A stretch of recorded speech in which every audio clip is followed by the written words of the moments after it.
ألف مبروك تأهل المنتخب المغربي والمنتخب الجزائري للدور الثاني من كأس أفريقيا للسيدات. واليوم كانت المقابلة الثالثة اللي كانوا في توقيت واحد ما بين المنتخب المغربي والمنتخب السنغالي، وداروا تعادل وإقصاء المنتخب السنغالي اللي اليوم كان إلا مازال فيهم هذيك العقلية. أنا صاحبي حتى النساء شوية بصح يبان النساء ديالهم شوية منرفزات ومنا، وحتى المنتخب المغربي عنده واحد الحاجة اللي هذا المدرب هذا فيلدا نورمالمون كان يزير عليهم في الفيستيار ما يتعصبوش، ما يمشيوش معاهم في اللعب ديالهم. جات ضربه جزاء، ضربه جزاء تراطات في الاول وتعاودت تراطات في نفس البلاصه. علاش؟ لانه ما كانتش مركزه. هذه خطا. الحمد لله اقصاء المنتخب السنغالي للسيدات وتأهل المنتخب المغربي لدور ب7 ديال النقاط على رأس المجموعة الأولى. تأهل المنتخب الجزائري ب6 ديال النقاط، والفوز كان على كينيا الفريق الضعيف في الحلقة الضعيفة في هذه المجموعة ديال المنتخب المغربي. هنا غادي نشوفوا غدوه مع غادي تلاقى المنتخب المغربي والمنتخب الجزائري. كوت ديفوار راه في المجموعه الاولى، في المجموعه هذيك الزوجه هي اللي عندها 4 ديال النقاط. كان دار تعادل مع جنوب افريقيا في اخر لحظات لانه كانت رابحه بدو زيرو. نشوفوا ان شاء الله معهم غادي يتواجهوا. مي تبقى كاس افريقيا هذه ممتازه في بلد ممتاز، في ارضيه ممتازه، في ملاعب عالميه. وزادوا لها كاع 16 فريق، ولكن محال ومن المستحيلات السبع انا نشوف هاد كاس افريقيا بهذا الجمال ديال السيدات، وهذه ثالث مره على التوالي اللي تلعبت في بلد جميل ويعني ملاعب بنيه تحتيه وكل شيء رائع. من المستحيلات 7 سنوات الجايه غادي تكون يعني بهذا الاشعاع. يعني حتى جماهيريا واخا غير المنتخب المغربي، مي كاين منتخبات اخرين يدخلون من الملاعب والبنيه التحتيه والفنادق، ويعني والمغرب عطى قيمه كبيره لهذه كره القدم النسويه اللي خلاها في الاشعاع ديالها. ولكن واش هذا هو السؤال اللي غادي خصنا نطرحه على موتسيبي اللي راه حاصل يعني حصه ديال الكلاب لينا وعنده 16 فريق سيدات. وشكون هذه الدوله اللي غادي تنظم له بهذا العدد الهائل المنتخبات؟ زيد كاس افريقيا الرجال يعني 28 اللي راه حاصل فيها حصله كبيره. يعني اليوم الا نشوفوا المستوى ديال المغرب كالبنيه التحتيه وهو اللي مسلك هذا لاكاف، راه نورمالمون خصو يتشكر. ما خاصهمش يديروا هكا الدول هذو الافارقه اللي راكم شفتوا شكون اللي راه اليوم بدي هاد الافارقه هذو راه نورمالمون خاصهم يشكروا المغرب. بلد بحال هذه كيتشوف حتى ملعب مولاي الحسن، كيتشوف ملعب المدينه، كيتشوف ملعب الاولمبي، كيتشوف ملاعب في الدار البيضاء يعني. والناس ومازال يخدموا في ملاعب اخرين. تخيل انت ما شاء الله مبلعين ملاعب ويخدموا ملاعب، ويجيك واحد راسو مربع ما فاهم والو يقول لك المغرب ما عندهم والو، يقول لك منا وطاطات. يا ودي المغرب هارب عليك في البنيه التحتيه في الطرقات باش ما بغيتو، لانه الحسد والغيره والغل ديال الانسان هو اللي يخليه يوصل يقول هاد الحوايج على بلد اللي هرب. هذا راه واقع.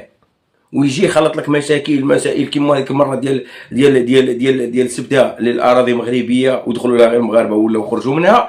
وشوف الهضره ديال الشعب المغربي من دخل لها قال لك بلد ما صالحاش كاع. قال لك بلاصه هذه، قال لك بلاصه هذه المدينه هذه قال لك ما صالحاش حتى لحاجه يعني. وبلادهم ومن دخلوا لها لقاو فيها مشاكل، لا مال لا روينه لا وزادوا تحت راه سبونا. بصح معليش مليحه هذيك مليحه. عجبني هذاك اللي قال له الطابور لقيته حتى خليته ليه ولقيته ليه. المهم ما علينا. ولكن انسان باش يهضر على حاجه اللي ما شايفهاش وشوف وما شاء الله يعني تلقى البلد يعني خدام باغي يطلع وكل شيء، والحسد والغل لاقيها من واحد الجهات اللي اصلا انظمه هذه فاشله. ما باغياش البلدان هذو باش باغيين الشعب هذا باش يشوف البلد هذيك اللي خدامين وما عندهمش ثروات كبيره اللي بترول غاز. ما كانش هادشي وجبرهم طالعين. حنا راه كل مره نقلب كار، والله كل مره نقلب كار. راه جوج كيران نقلبوا غير السيمان كل مره كسيطه. علاش؟ طرقات، بنيه تحتيه، بناوات، تروينه، مشاكل. ولكن الاعلام والصحافه وصحافه الزيغو يصوروا لك المغرب كانه ما كاين والو. بصح لو كانت الحقيقه الواقع راه حنا اللي ما كاين والو. مي كيتشوف انت غير بحال هاد كاس افريقيا السيد، يجيك واحد راسو مربع يقول لك الملاعب كارينهم، واليوم تفضحوا كاش كاين ملاعب. واش رانا في واش هذه دوله ولا واش هي؟ اللي راه دوله هذا 12 قرن الشريف واش الملاعب تكريم. ولكن ما يفهمش. باش تعرفوا لينا هو مخو خاوي يسمع عند واحد المغربي نبيل هرباز، وتحياتي لنبيل هرباز. سمع نبيل هرباز جرهم، تخيل جرهم نبيل هرباز اليوتيوبر المغربي جرهم غير بالفن. جر اعلامي يحسب راسه هو اعلامي، يقول لك انا اعلامي، واحد فلاح، واحد يدير الموسيقى، واحد سي نورمال، سي نورمال نبقاو روطار، سي نورمال نبقاو نشوفو غير من بعيد، سي نورمال تسمع واحد يحسد المغرب يقول لك مؤامره، المغرب داير عليك مؤامره، وما داير عليك مؤامره لا والو. بالاد خدام على راسو غادي في المصالح ديالو. انا الرساله ديالي نعاودها للشباب: اتونسيون من الذباب الالكتروني ومن الصفحات المزوره اللي راهم يتخدموا، وراكم تعرفوا فين راهم يتخدموا عندنا، ويهضروا بالاسم الشعب المغربي، ويقول لك خرج في مسيره، ويقول لك اتونسيون. انا نقولها لكم كاع غادي يديكم الحباسات بوريان ديتو، وانت ما محتاج لا الحبس لا والو.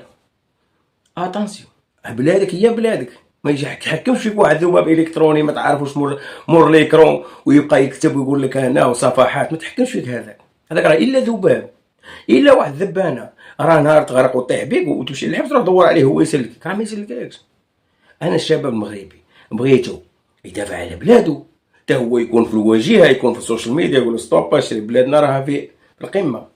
انت اوروبا مثلا، اوروبا راه صاير فيها مشاكل كبيره اقتصاديه سياسيه روينه، مشاكل، ناس ما لاقياش، كاين اللي ما راهش لاقي، كاين اللي ما هوتش يدير الفاكونس لا في المغرب لا في الجزائر لا في تونس، ما لقاش باش غادي يهوت. بصح انت كشاب اللي بلادك مستقره والامن وامان والحمد لله وربي عطاك وبنيه تحتيه تشوفها، وتشوف ملاعب، تشوف مستشفيات يتبناو، راك تشوف المستشفيات اللي راهم يتبناو في المغرب ما شاء الله، ولكن انت ما يدوخكش بهذيك الفكر ديالو. خليه يقول له انت خرج اللي ما عندك والو، ما عندكش طرقات، ما عندك بنيه تحتيه، ما عندك بناوات تظل دير تور، هذا هو الميساج اللي خصك توصلو انت كشاب، باش بنادم يعيق.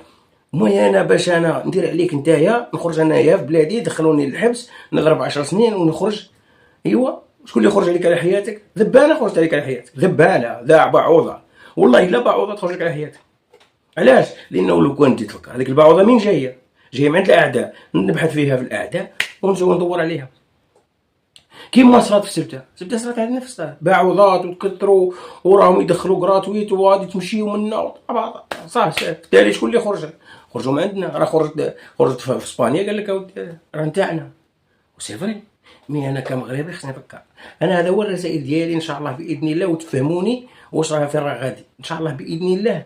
خصنا نحاربوا هذاك الذبان، لانه الذبان كاثر في الفيسبوك، باجات في الفيسبوك كاثر، ما تعرفش كاع من الاسم ديالها، تدخل تصيبها من جهتنا. هذا هو الواقع.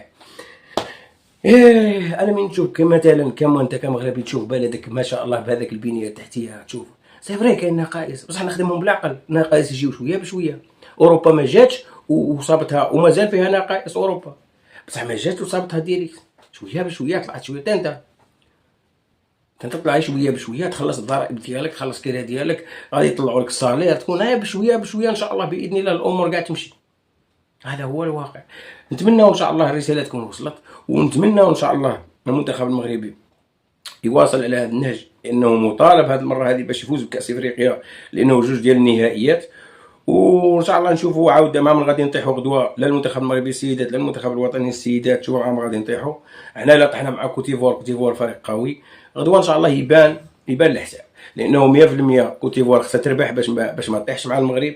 عارفين يعني المغرب بلد منظم وجمهور وكل شيء. مي غدوه نشوفوا ان شاء الله مع من غادي نطيحوا، وما يكون غير خير. والسلام عليكم، تهلاو في راسكم، الى فيديو لاحق ان شاء الله.